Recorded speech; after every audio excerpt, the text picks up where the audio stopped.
sargal leen jaaduna aduna sargal leen jaaduna bandiraɓe hettotoɓe yeɓoɓe Gatamari TV min calmini mon ɗo e jeese mon ko Sidi Sow ene wonde Yacine Diop ene wonde monsieur Oumar Sall ɓurɗo andirede Mouri Sall ɓeɗo wonɓe jeese mon ko membre uji mouvement des enseignants de la nouvelle dynamique derrière docteur Cheikh Oumar Anne woni mouvement jangguinoɓe wonɓe caggal Cheikh Oumar Anne hande amin garno ɗo haaldude mon ko fate assemblée générale annuelle momin mbaɗi hanki e nder ɗo galle monsieur Mouri Sall walla Oumar Sall e oɗon assemblée générale min kaali hen ko fate toɓɓe tati toɓɓere adande nde wonno ko toɓɓere information ngaji toɓɓere reftude hen nde ko toɓɓere fatude bilan annuel et bilan activité surtout bilan financier o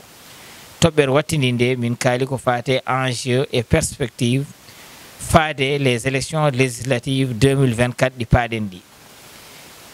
e toɓɓere adande nde min gadi haalden information ngaji gummiɗi to docteur Cheikh Oumar Anne do min jottidemo ko nde balɗe caggal seeɗa min kalde docteur Cheikh Oumar Anne hawo haalani amen o tonggana amen ko ɓuuri ko tidde hande moko woni o natti wondude APR o feeri lawol moko lawol ngol gandanɗa hoorema o andini yaadude hen ko Amadou Ba e ngolɗon lawol minen koye ngolɗon min ndewi par ce que minen ko kala ko cheikh wi ko ɗum min mbi assemblée o foof yewti haali jaaɓi ndeɗon jaɓɓal ngal ɗon jaɓɓal ngal cheikh yaɓɓi fadude e wallude Amadou Ba e berarade Amadou Ba e inchallahu rabbihi koye ngal ɗon jaɓɓal minen min goni ha hande ha janggo ha ɓawo janggo caggal ɗum ɗon min paye ko wiyete ko bilan financier et bilan activité le coordinateur du mouvement hono monsieur Djibi Diallo kanko o waɗi un bref bilan tan paɗoy moralité tan e sens mo mouvement o jogui caggal ɗum ɗon min mbaɗi un bilan aussi ramassé des activités tawde ko yimɓe fof ganduno min ɓuuri wadde appesantir que bilan financier o donc le bilan financier donc un bilan qui est vraiment excessif et très bien fait waɗaɗo ha no fotiri ni ɗon holli amen komin dañño e haalis caggal piye amen ɗo min piyanno donc ɗum ɗo en min ndendini montant ben poɗɗoy 1 338 800 francs ko ɗum min dañi e recette donc on recette mi waɗi amen permettre wadde couvrir activité ji amen politique et social fof ɗi min mbaɗatno jaaɗo à un montant aussi plus de 800 000 donc no min jeehi nde hamin gayni caggal oɗon les 800 000 là donc on reste en caisse un montant à peu près de 450 et quelques mille donc ɗon bilan mo gandanɗa hoorema assemblée o fof waɗi ɗum apprécié donc waɗi félicité le trésorier et waɗi félicité le bureau de sa gestion caggal oɗon bilan min payino e des débats surtout par rapport aux membres de chacun no jooɗore oɗo mouvement tahi amin ɗe tudde des nouvelles décisions donc ko hankanti ko darde tan woni ɗo ene ala ruuɗade ala majjikinade ala ɗum ɗo nade e caggal nde ɗon darde moni fof ɓeydimo settitinde no nanguire mouvement o eno nanguire darde mum no fewnitirta darde mum e caggal docteur Cheikh Oumar Anne no min paye enjeu et perspective ɗo ɗon woni darde nde min daronto docteur Cheikh Oumar Anne fayande ɗiɗo élection ngaji législative mo 2024 ko ɗon haala ka woni te ko ɗon darde nouvelle nde haala yimɓe mbaɗi proposé des stratégies mbaɗi proposé ha heewi kono fof noon inchallah ene waɗi comité scientifique composé de 8 membres dirigé par Watt monsieur Watt donc un des camarades donc kanko waɗa ɗum piloté inchallah et sous peu ma un programme très bien fait très bien libellé yaltumo yimɓe fof ganda ko hen pawoto ha walla docteur Cheikh Oumar Anne no gagnori ɗiɗo élection ngaji no ɓuuri labde settinade e nder oɗon débat ko ɓuuri ko yajje e yiitikinade ko gueɗel gotel woni Cheikh Oumar Anne o noddi un nouveau mouvement biyeteɗo nouvelle responsabilité les enseignants de la nouvelle dynamique mbaɗi hen nouvelle responsabilité nouvelle démarche ça veut dire golɗo lawol no ɓe gandori ni yaadude e docteur Cheikh Oumar Anne wayata no wayanno mais koko ɓurata ɗum leerde ɓurata ɗum fewde inchallahu rabbi ko hen yimɓe tongi ko ɗum ɗon wonno ko ɓuri yaajde e yitikinade e débat ji ɗi ko machallah on jarama. Merci aux enseignants. Merci beaucoup, merci. Auzu billahi mina sheytaani rajim. Bismillahi rahmaani rahim. Ginnaaw bi ñu sante yàlla sant suñuy ñaari waajur ñu ngi nuyu suñu mbokk militant di gërëm ñëpp tey nag mouvement des enseignants ñoo fi ñëw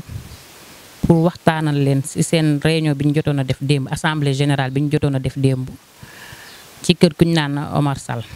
assemblée boobu nag dañ ko defoon ci ñetti point ñetti fànn yi nga xamante ne bu njëkk bi moo doon information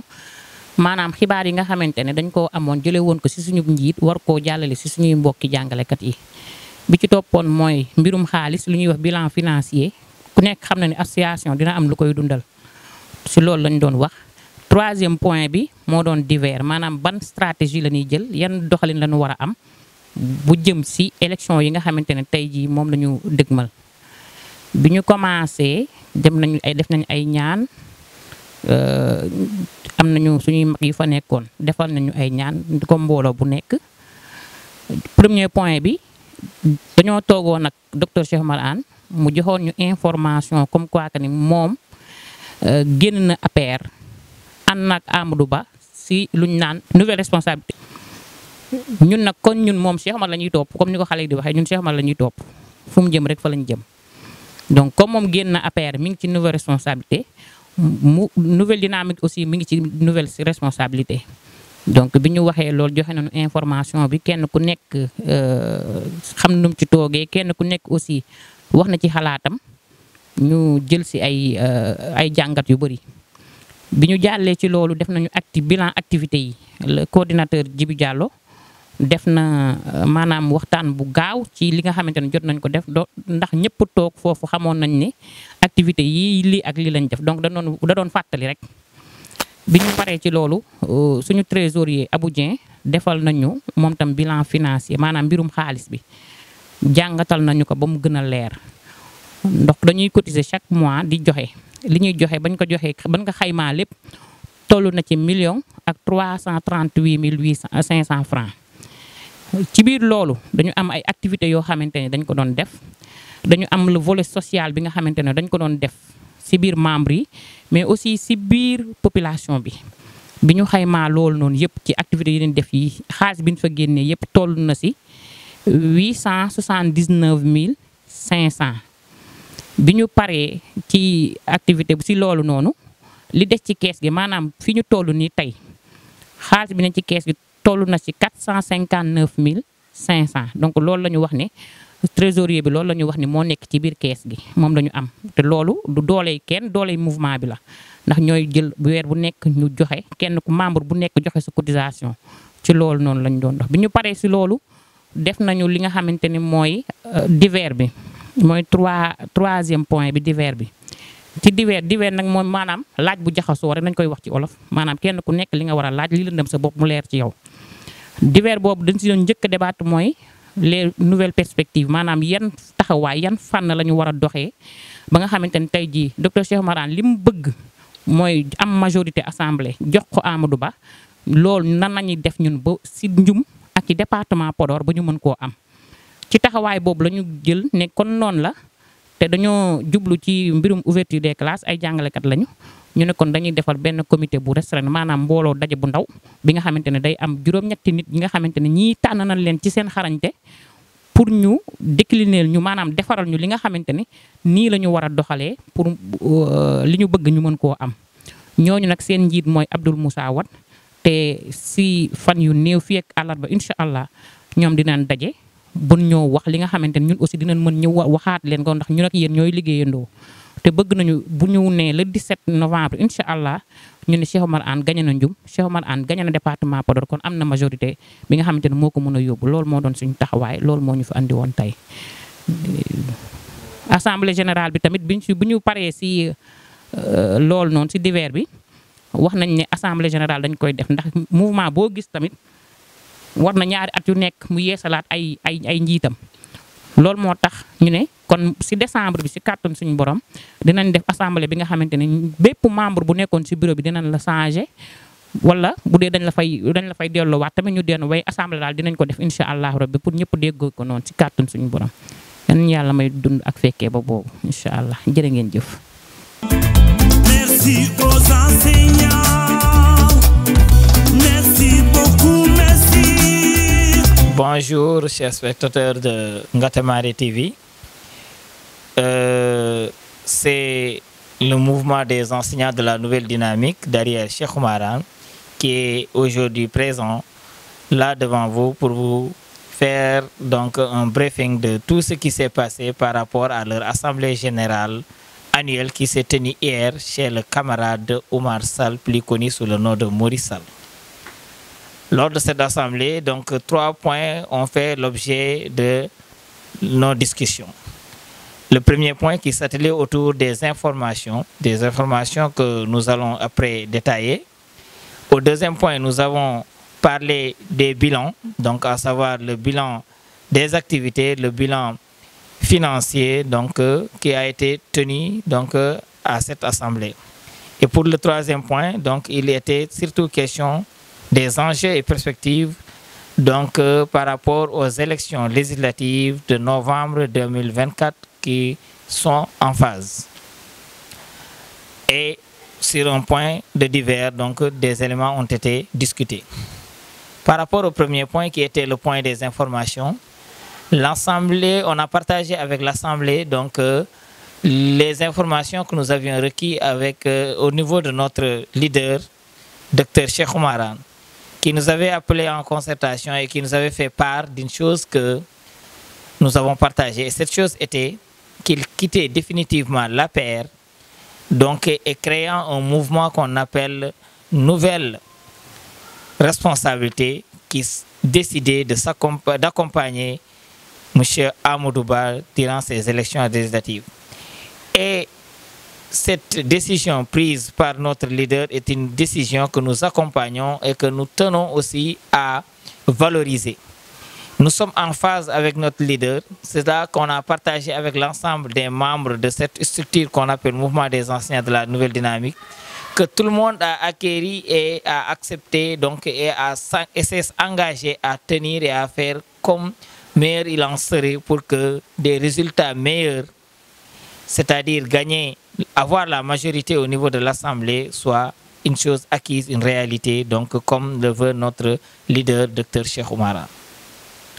Après ce point, il était surtout question des bilans. Après des prières, le bilan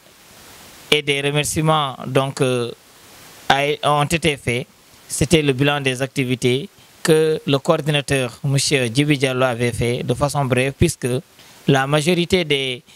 membres savaient déjà les activités qui ont été tenues.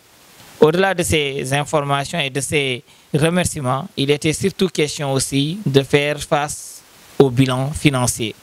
Le bilan financier qui a été assuré par le trésorier général, M. Aboudien, et qui nous a fait un bilan qui est plus qu'exhaustif et plus que clair. Un bilan que tout le monde a apprécié. Et ce bilan financier tenait plus raison d'être puisqu'il était la raison de vie de notre mouvement. Puisque des activités ont été faites et ces activités avaient besoin d'argent. Et ce qui nous a permis de savoir que l'ensemble de l'argent collecté sur la base des cotisations, était un montant égal à 1 338 800 francs. Et les dépenses qui nous ont permis de combler nos activités, de couvrir toutes nos activités qui ont été d'ordre social et politique. Donc, ces activités, leurs dépenses étaient autour de 850 000. Donc, 850 800. Donc, c'était ça les dépenses qui ont été enregistrées. Après les dépenses, donc, il restait donc en solde. À l'instant où l'on parle, dans nos caisses, il y a un montant de 450 300 francs en compte. Au-delà de ce bilan qui a été félicité et remercié, donc le trésorier nous a fait aussi part des initiatives donc, par rapport à renforcer nos caisses en termes d'argent.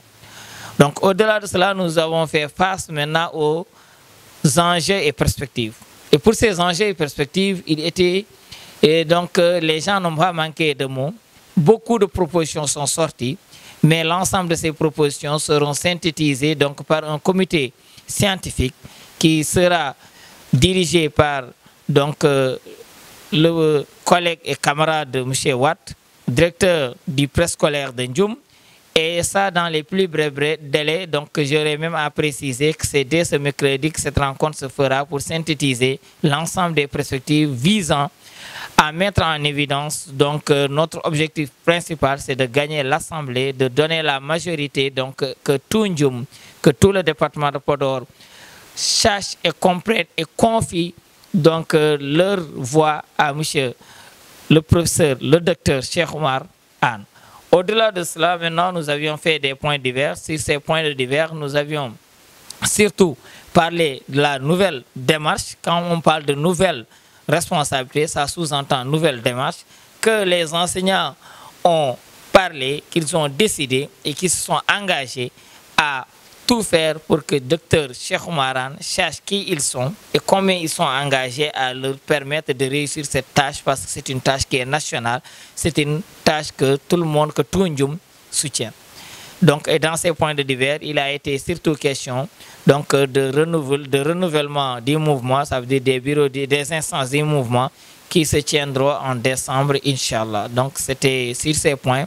que le mouvement des enseignants de la nouvelle dynamique tenait vraiment à partager avec l'ensemble des téléspectateurs et militants donc, de Dr Cheikh Oumar Anne. Merci.